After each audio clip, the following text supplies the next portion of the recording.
Alors je prends point par point. Pas d'effet spectaculaire des contaminations pendant les fêtes. Ça, d'ailleurs, vous avez l'air de saluer ce qu'ont fait les Français, le comportement des Français dans un premier temps, en tout cas sur la période des fêtes. Je pense qu'il faut le souligner. Les gens se sont fait beaucoup tester avant Noël pour aller voir. Non, mais ils se sont aussi beaucoup fait taper sur les doigts ces derniers temps. Oui, mais c'est pour ça si vous êtes content des Français, dites-le. Mais je le dis, ils se sont fait beaucoup tester.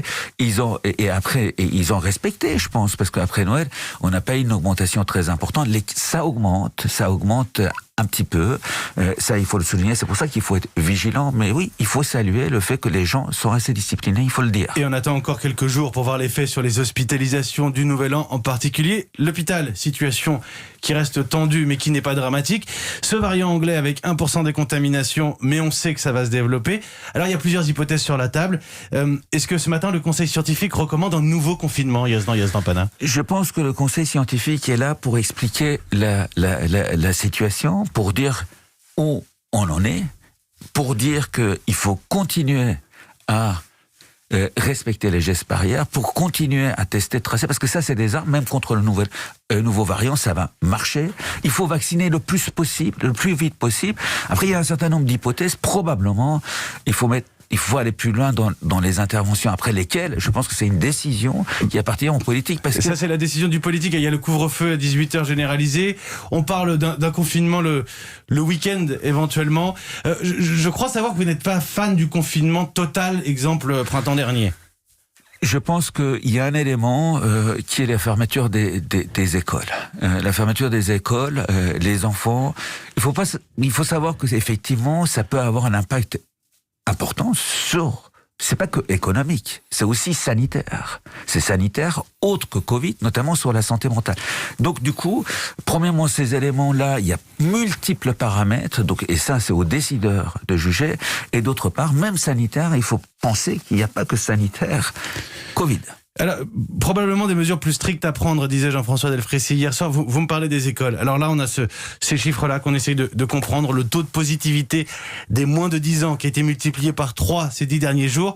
Vous ne préconisez pas, j'essaie de lire entre les lignes, vous ne préconisez pas de fermeture des écoles? Moi, je pense que ce qui est important, c'est qu'il faut faire attention aux écoles. Par contre, bien sûr, la plus facile, c'est toujours fermer. Mais on peut faire des choses.